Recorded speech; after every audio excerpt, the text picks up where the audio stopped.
G'day mates. We think of Australia as a land of sunshine, shrimp on the barbie, and impossibly good-looking people with questionable accents. But behind this sunny facade lies a history riddled with shadows, stories whispered rather than shouted. We're diving into those shadows, exploring the bits they don't squeeze onto postcards or into those strangely upbeat tourism ads. This ain't your average kangaroo and koala history lesson, folks. This is about facing the dark side of the land down under.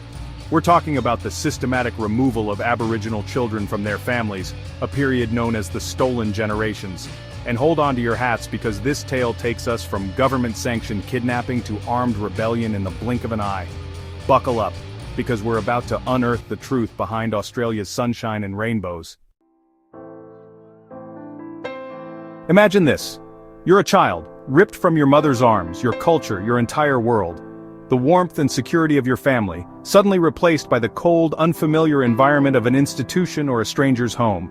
This wasn't a scene from a horror film, this was the harsh reality for thousands of Aboriginal children from the late 19th century until as late as the 1970s. These children, known as the Stolen Generations, were subjected to unimaginable pain and suffering.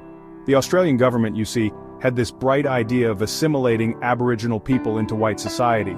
They believed that by removing children from their families, they could erase Aboriginal culture and integrate them into the dominant white culture. And by assimilating, they meant erasing their culture entirely. This meant stripping away their languages, traditions, and any connection to their heritage.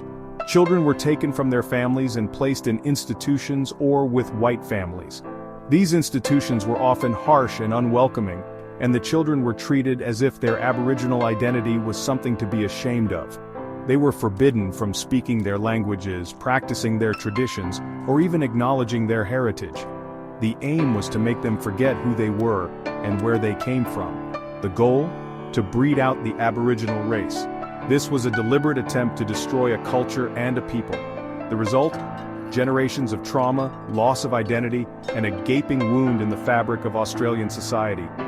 The impact of these policies is still felt today as survivors and their descendants continue to grapple with the legacy of the Stolen Generations. This, my friends, is the shameful legacy of the Stolen Generations.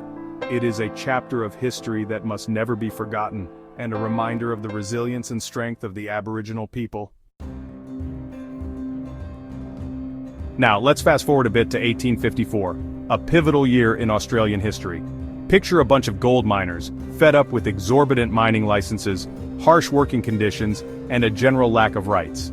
They were toiling day and night, only to see their hard-earned gold siphoned off by the authorities. These weren't your stereotypical wild-eyed revolutionaries. They were ordinary blokes driven to extraordinary measures by sheer frustration and desperation. They gathered at Eureka Stockade near Ballarat, Victoria, raised a flag and declared, "Enough is enough." This was a bold move, a stand against the oppressive system. The Eureka Rebellion, as it came to be known, was short-lived and brutally suppressed by the authorities. The miners fought bravely but were no match for the well-armed government forces. But here's the kicker, it became a symbol of Aussie defiance, a fight for fairness, and a fair go for all. The spirit of Eureka lived on, inspiring future generations. Even though it ended in bloodshed, the Eureka Stockade planted the seeds for democratic reform in Australia. It was a catalyst for change, leading to significant political and social reforms. It's a reminder that even in the darkest of times, the human spirit, much like a cockroach after a nuclear apocalypse, can be pretty darn resilient. The legacy of Eureka is a testament to the enduring quest for justice and equality. Section 4, Echoes of the Past. The enduring legacy of injustice. The Stolen Generations in the Eureka Rebellion might seem like isolated incidents, but they're not. They're threads in the complex tapestry of Australian history, woven together by injustice, resilience, and a struggle for recognition. The wounds of the past still linger, manifesting in social and economic disparities faced by Aboriginal Australians today. The fight for reconciliation, for healing, for true equality continues.